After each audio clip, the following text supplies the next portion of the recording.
Good morning, everybody. Hope everybody's having a nice morning. Pretty rainy here in Sacramento today, but we need the rain, so not complaining.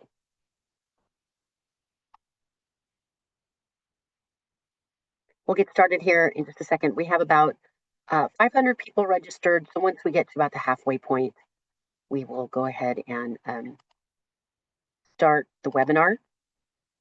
And Anna, rain is coming our way in San Diego. You're welcome.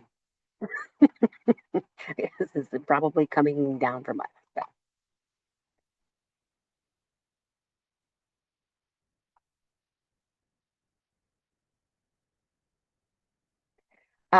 And Milo has just posted the link to the PowerPoint meeting materials in the chat. Good morning, everybody. So please feel free to download the PowerPoint as well as the technical assistance guide and the frequently asked questions. All of those are at the CDE box link that Milo has just posted in the chat. We appreciate you all being here this morning. We know how very busy all of you are, and your time is valuable. So we'll get started here in about a minute or so.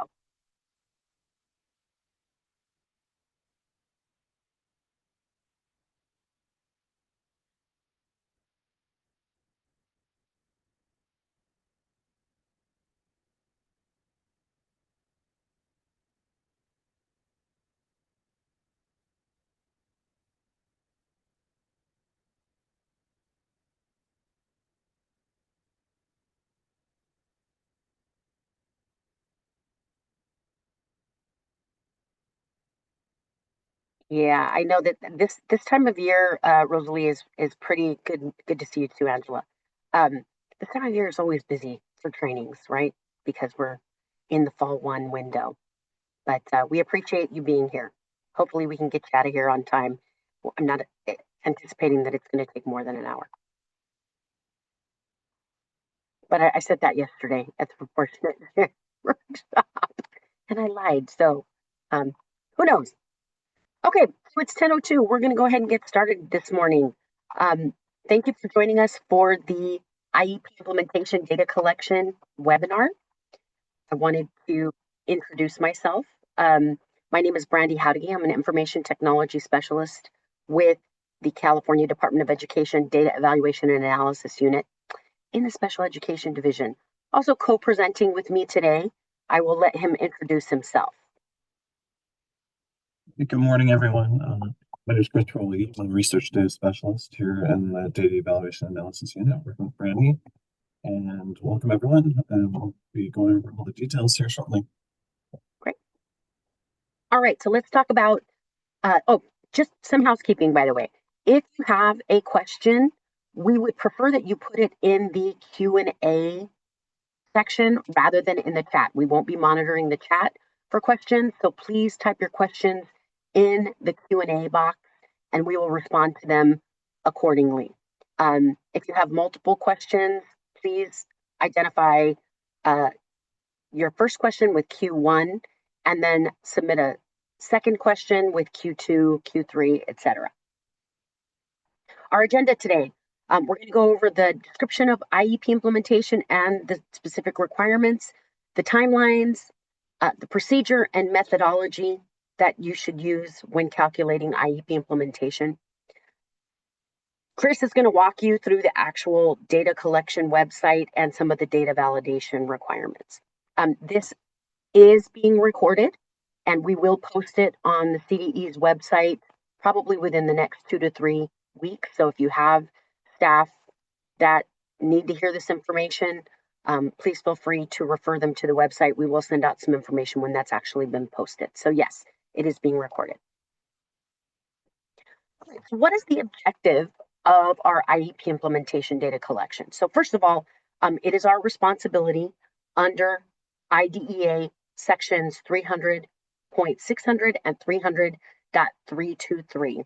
But it really is to identify systemic issues with LEAs and help provide assistance to LEAs where they have high percentages of students who are not receiving 95% and up of their services.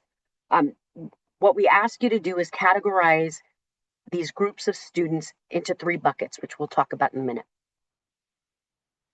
Now, one of the things that's changed in this webinar from last year and in this collection from last year is the timeline. So I just want to say that we heard you, that actually submitting these data at the end of the year was problematic, and collecting the data towards the end of the year was even more problematic because a lot of the staff that you need to be able to do this work was not available.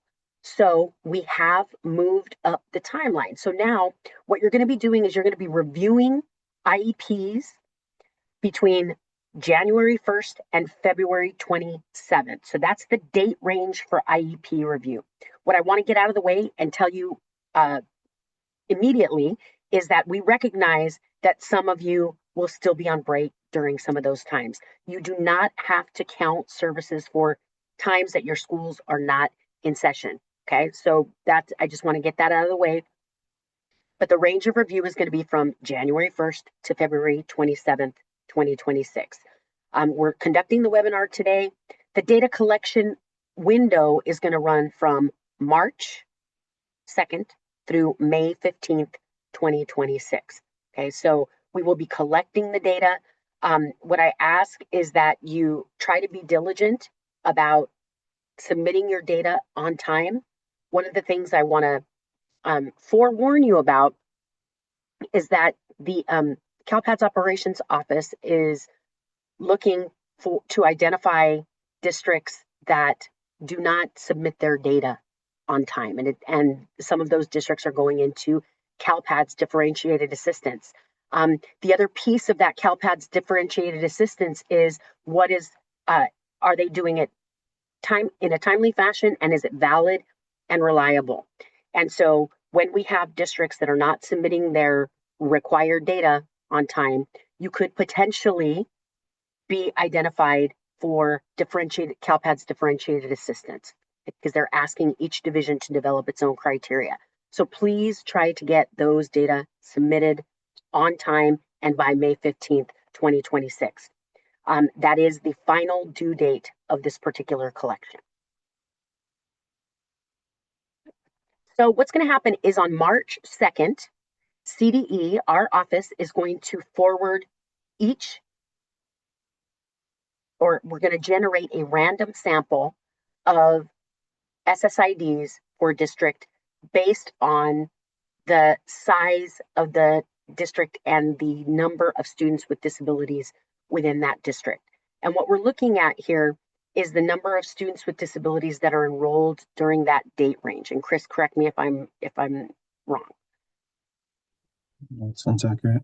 Okay, so during that date range from January 1st through February 27th, what's the count of students with disabilities that are enrolled within that LEA? Then we will generate a random sample. So you'll see in this matrix, if you've got 1 to 100 students with disabilities, you're going to review 20% to 100%, depending on how big you are. 101 to 199, you're going to review 10.05% through 19.8% of your IEPs. 200 to 4,999, you'll have to do 10%, and then very large LEAs, you'll have to do around 500 IEPs. You'll be asked to review about 500 students. So for this year, please note that small LEAs, and that designation was established back in based on data from the 2022 academic year. Okay, so small LEAs, which are typically charters and small county offices of education, are not required to submit data to IEP implementation unless it's in their cycle.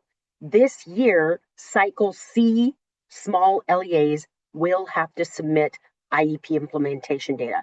However, small LEAs that are in cycles A and B are not required to submit data for IEP implementation. When you get your student samples, particularly large LEAs, so if you're not identified as a small LEA in cycle C, you should get a sample of students that does not include any small LEAs that are under your district. Okay, so you should only get SSIDs for your non-small LEAs. The small Cycle C LEAs will receive their own student samples. So we're trying not to intermingle those. And also, this sample is going to include students on IEPs only. Okay, we should not see any students on IFSPs or ISPs. The other thing that's real important during this period is, we know that you are reliant on your CalPADS administrators to submit up enrollment records as well as exit records.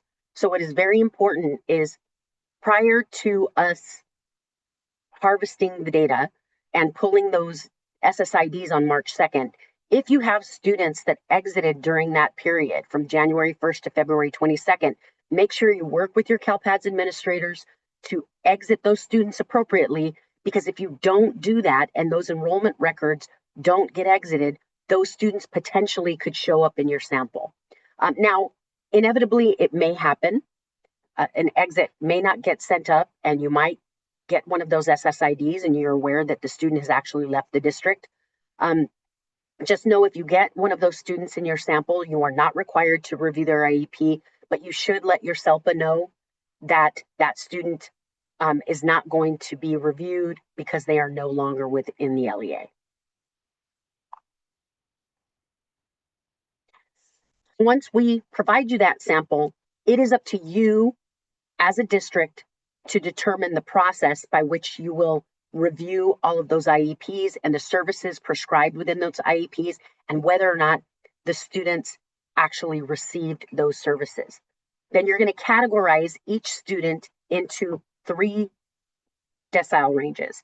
So did the student receive 100 to 95% of their services, 94.9 to 90%, and then less than 90% of their IEP services? So let's talk about the numerator and denominator, because you're identifying all of these students, you're reviewing each IEP, you're identifying a percentage for each student, but what is counted in the numerator of that percentage and what's counted in the denominator? So the numerator should include the actual service minutes that were received. Okay, that's pretty cut and dry.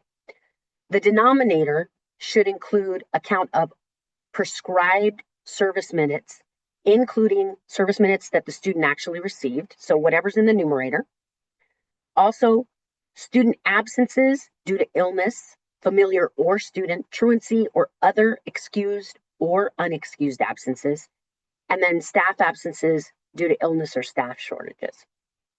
But you can exclude any minutes or any minutes for services that would have been received if the student was on like a field trip during scheduled school breaks, such as intersession or spring break, statewide testing periods, benchmark testing, special programming at the site, for example, school assemblies or school-related emergencies. You can exclude all of those. But once again, you will have to count minutes where the student was expected to receive services, but was absent for any reason. Why? Why do we have to do that? Just remember that we're actually not looking at specific students, but we're looking at a very high level, systemic level at the LEA. Okay, so if very high percentages of your students are falling into the below 90% category, and that happens to be because the students are absent on a regular basis, then it's just providing information that the district may need assistance in that area. And it might be something you want to dive into a little deeper when you're going through your monitoring process, but it's not to pinpoint specific students.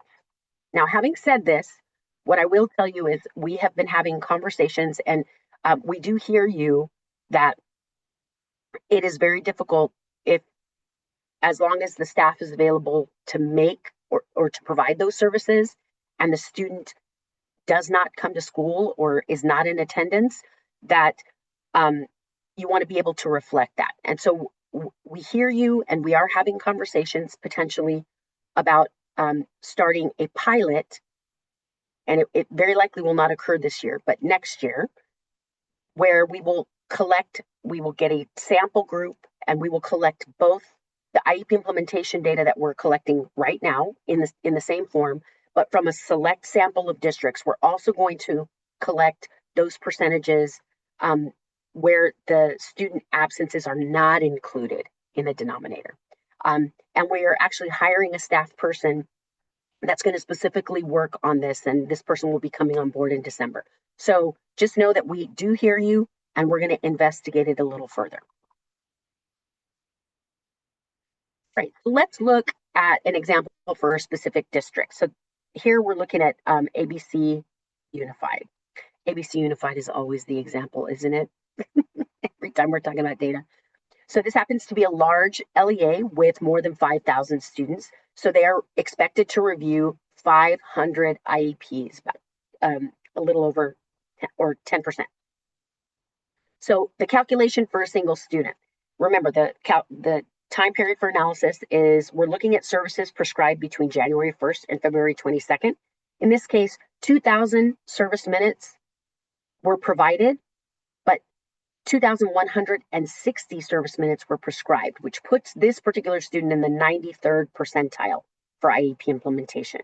So therefore, this student would land in category B, which is 94.9 to 90% of IEP implementation services. Right, so here's some things that you need to consider when you're evaluating these students' IEPs, or even from a process perspective. It is really important because everybody knows how often staff turnover at the local level.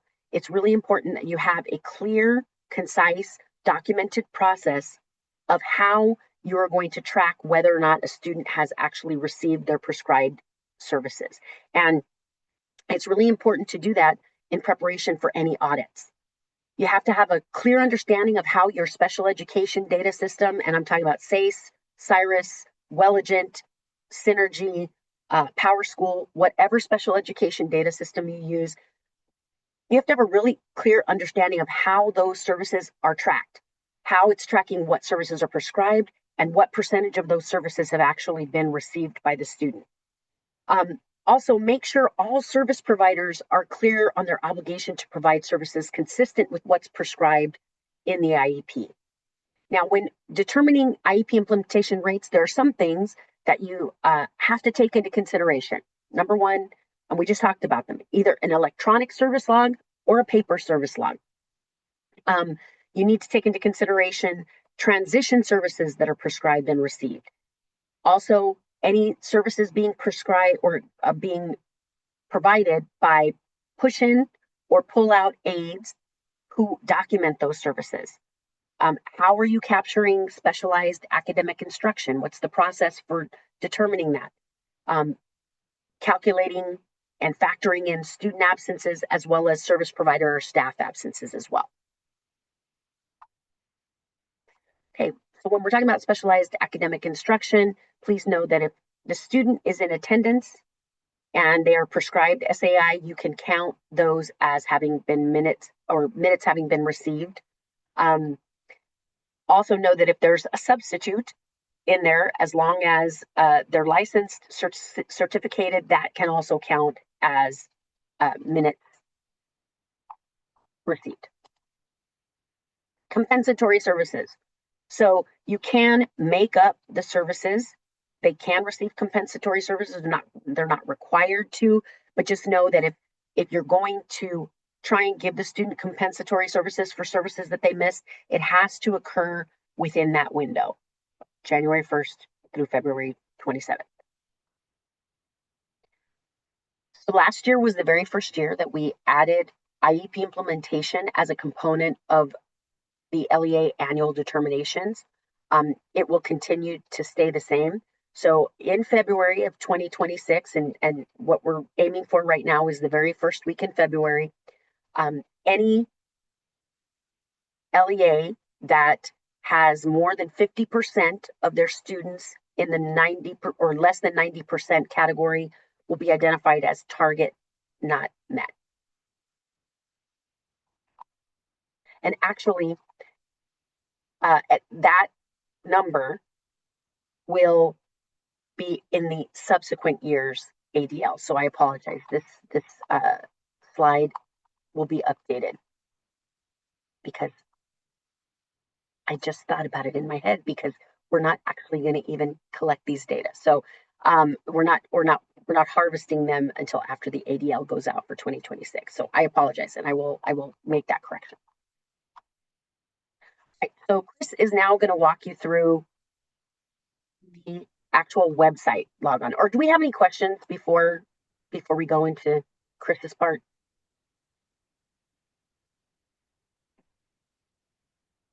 Well, let's see. What is the best way to document one-on-one services? I'm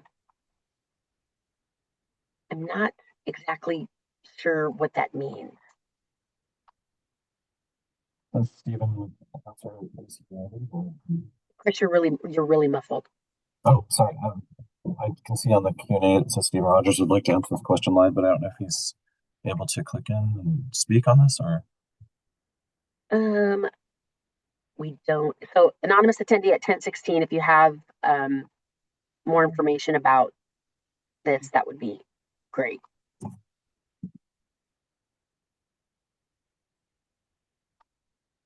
Okay. Anonymous attendee at 1020, are you suggesting that we should count push-in services by paraeducator aid as actual direct SAI services? We aren't sure if they can provide SAI, or is it just needs to be provided by a credentialed special education teacher. So what I was referring to before with SAI is, sure, if you have a appropriately credentialed teacher, because a lot of these students are actually, mainstreamed, or they could be in a special education setting, right? So as long as their services are, their specialized academic instruction is being provided by a credentialed instructor, and that includes days where, for instance, there has to be a substitute. As long as the student is in attendance, you can count those as SAI services. Push-in services by paraeducators, I would say I believe so, but let me get back to you on that. I don't want to misspeak.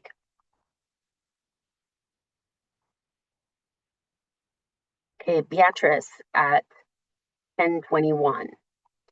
For SAI minutes for SPED, where there are push-in and push-out services like speech, do you subtract that time from the SAI minutes for each student? Again, so let me, I want to confer with the people before I answer this, and so we will get some answers for you and add it to the Q&A. Is CD going to publish the percentages in the annual determination letter? Will that open up to class action lawsuits? No, I don't believe all of the percentages are published in the annual determination. It's just where the LEA fell in particular, and it's target not met.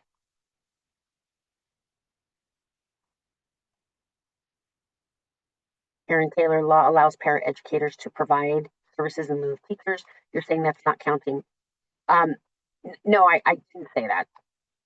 So I want to get more clarification, and I will put it in the Q&A.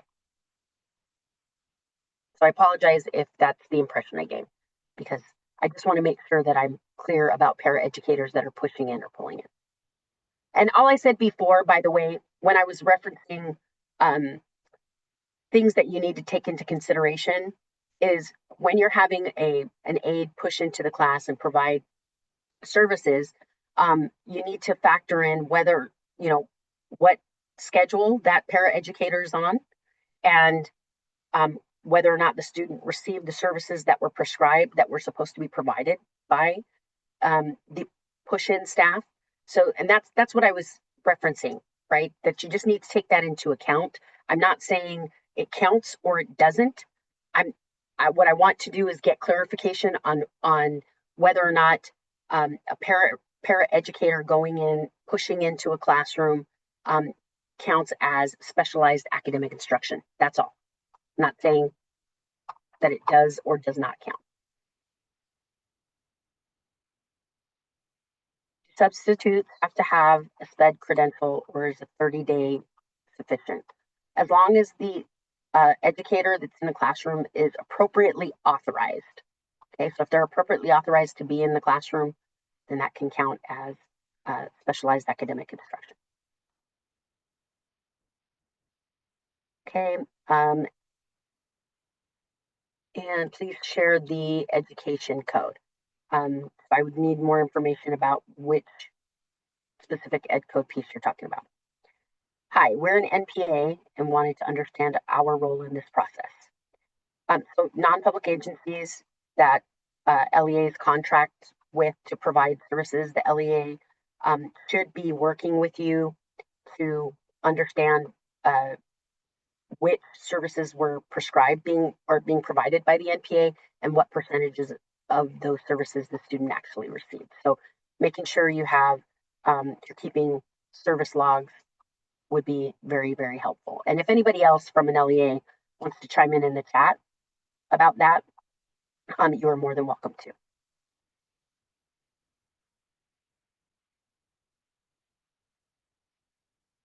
Okay. And Matthew has provided California Education Code 56070. So assuming that's what you were asking for. So thank you.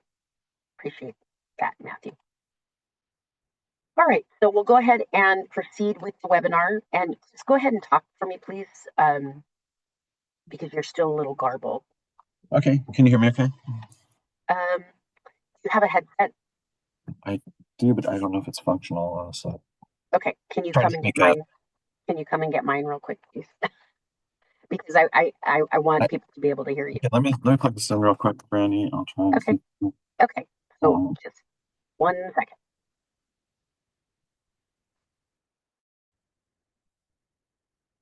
How does that sound?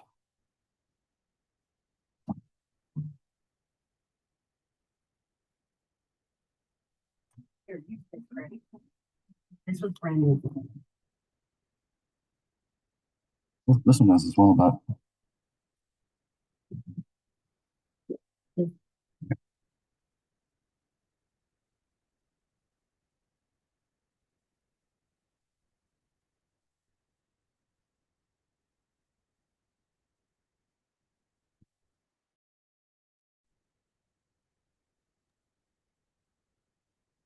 how does that sound, Brandy?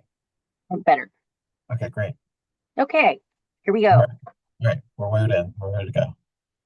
Okay, so on the next slide, there's a view of the initial page that you will see on our IEP Implementation Data Collection website.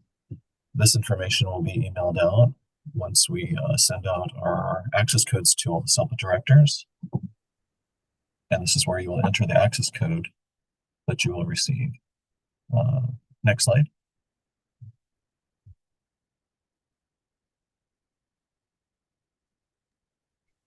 Just remember that the IEP implementation website is at https://www.cde.gov/IEP/IMPSYS/. Someone said that the bottom of the screen wasn't visible. Okay, so how do you get your access codes for the website? So on March 2nd, we will be sending out to all the SELPA directors a list of access codes. So once the SELPA director receives their access code, please log into that website. And on that page, you will see a link to download the LEA access codes, which you would then need to distribute to all of your LEA access users.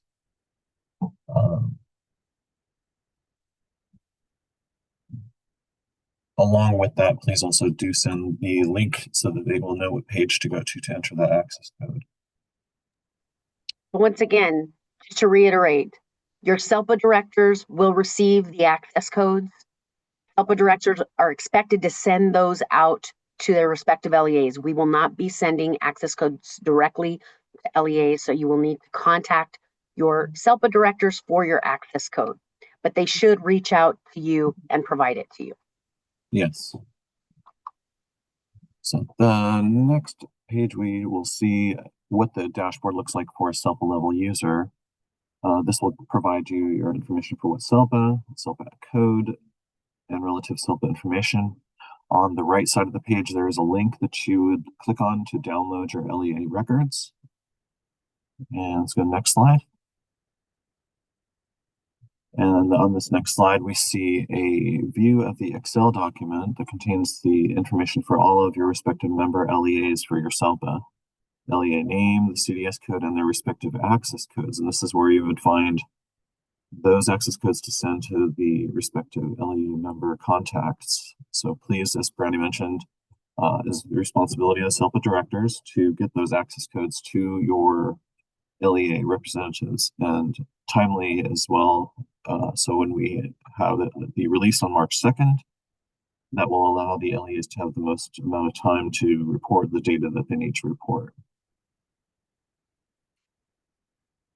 And on the next slide, we see the LEA view. So as an LEA representative, when you enter your access code and log in, you will see a dashboard reflecting the information for your LEA. On the top right of the page, under user actions, there is a link that says download student records. If you click on this link, it will download an Excel document that contains your random sample of students that are selected for this reporting cycle. That data includes the first letter of the last name, the first name, and the SSID of each student that needs to be evaluated.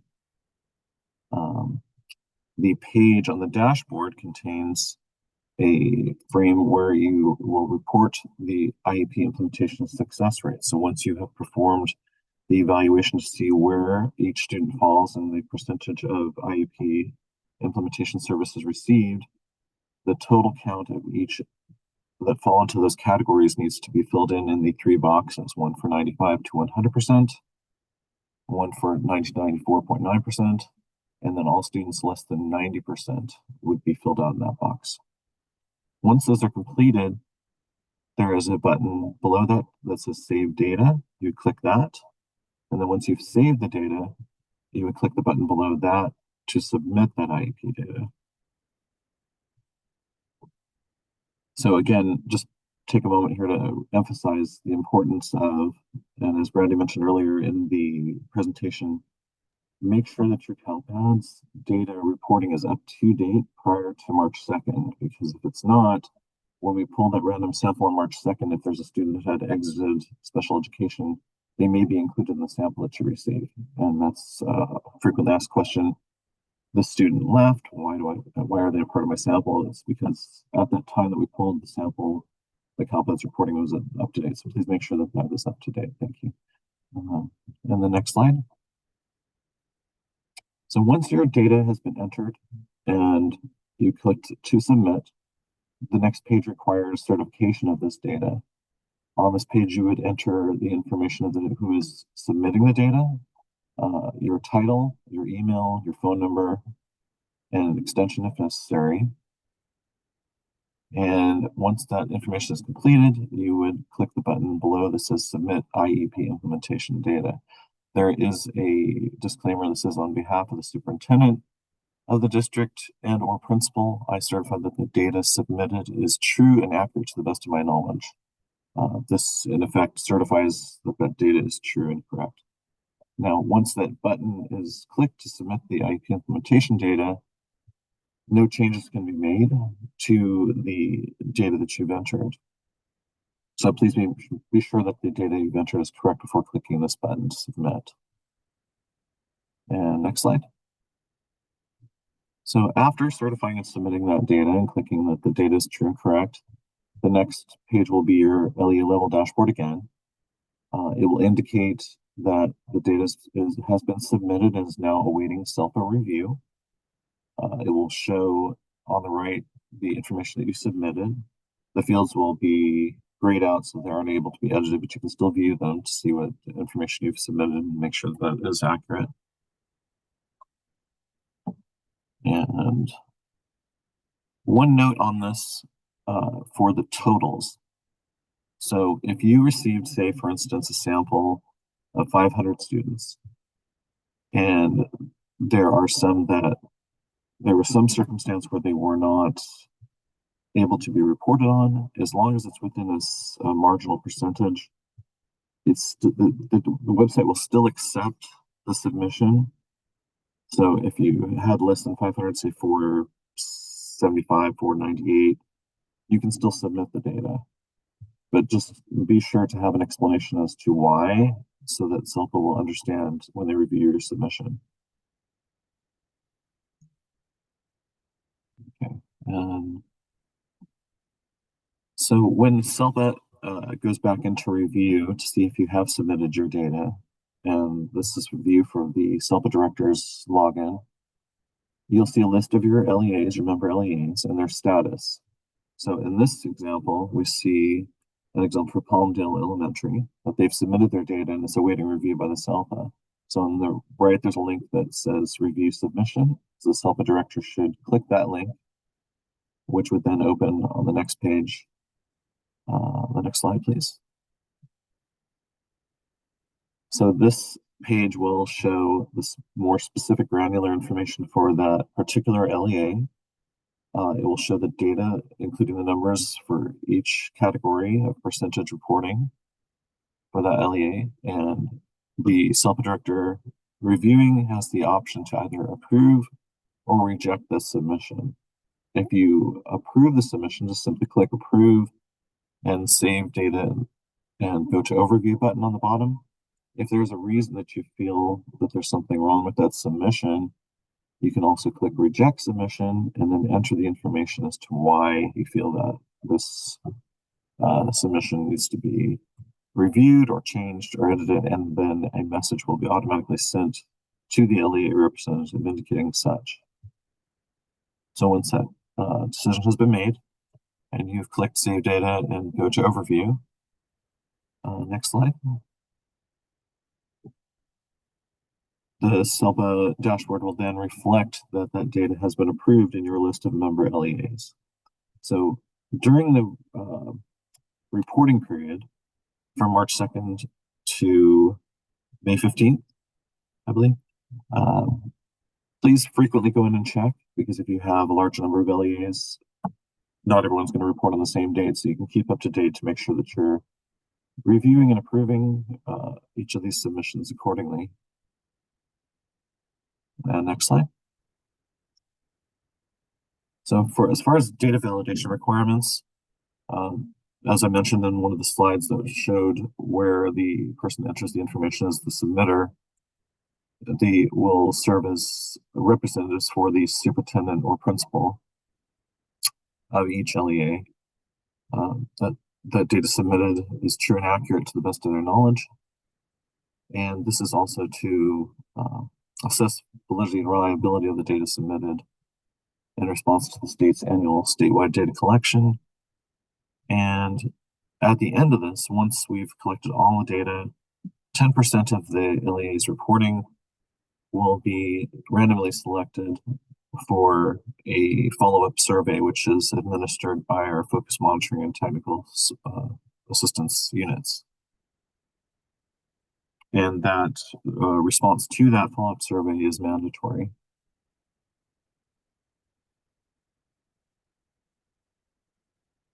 Okay.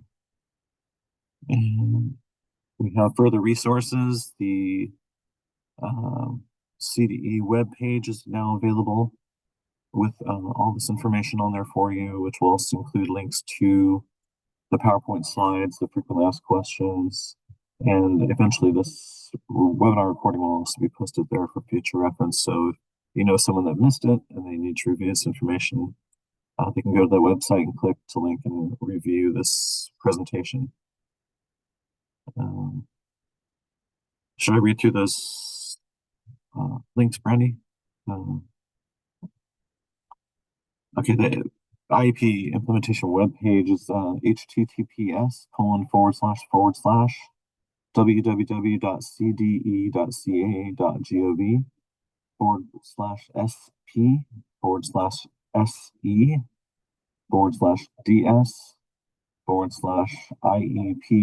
Implementation.ASP.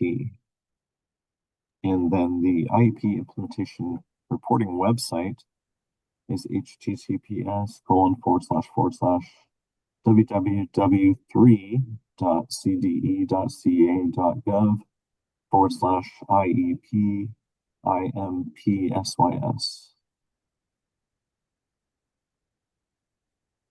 And I believe that. Okay, so let's go ahead and take the remainder of the questions. And Chris, this is probably one that you should answer. So my understanding is that state special schools do receive a student sample. Are they excluded? They are excluded. They're excluded. Okay, there you go. So we don't need to worry about that if you're in state special schools. Okay, so state special schools are excluded from IEP implementation. Yes. Okay, and Cheryl, in Say Service Tracker, the feature that helps track delivered services counts at student absences as service minutes delivered. Are you saying that's incorrect? Again, the FAQs are really specific on this. You do have to include student absences in the denominator, which means these services were prescribed, but those particular services would not count in the denominator because they were not delivered because a student was absent. So how SACE actually tracks this is a separate issue, and so you should probably have a conversation with SACE, or maybe other LEAs may know how you could make that adjustment or extract data from SACE that shows the dates that the student was absent and which minutes should be excluded from the numerator.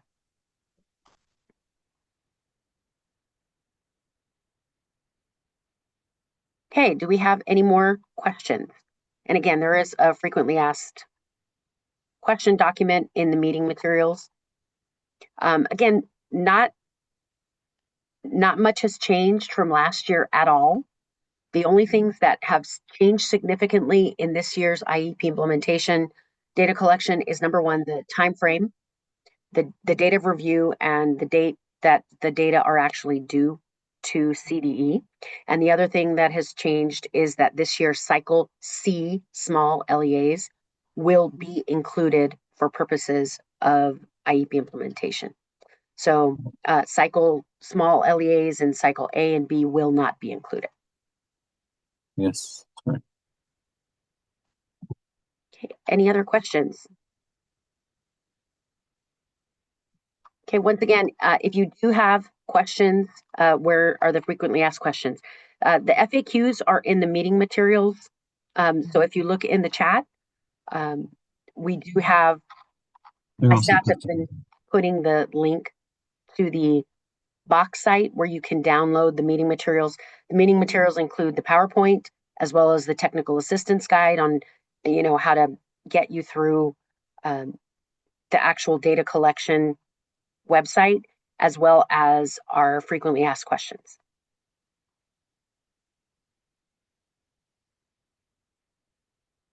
Thank you very much, Laura. Have a great, hopefully not rainy day. Okay, we do have an anonymous question. So sorry if you just said this. Small LEAs for Cycle C can plan to submit in 2026, or will we be notified of activities in fall of 2026? So small LEAs for Cycle C will be submitting data in this round of IEP implementation. So you will be required to review IEPs for students that were enrolled between January 1st, 2026 and February 27th, 2026. And you will be required to submit those aggregate percentages by the due date. So you will be participating. Yes, happy holidays and happy Thanksgiving to everybody. Sorry for the technical difficulties. But guess what? When we post the video, it's all getting edited out. Thank you very much, Dominic. Thank you, everyone. Thank you. Have a great day.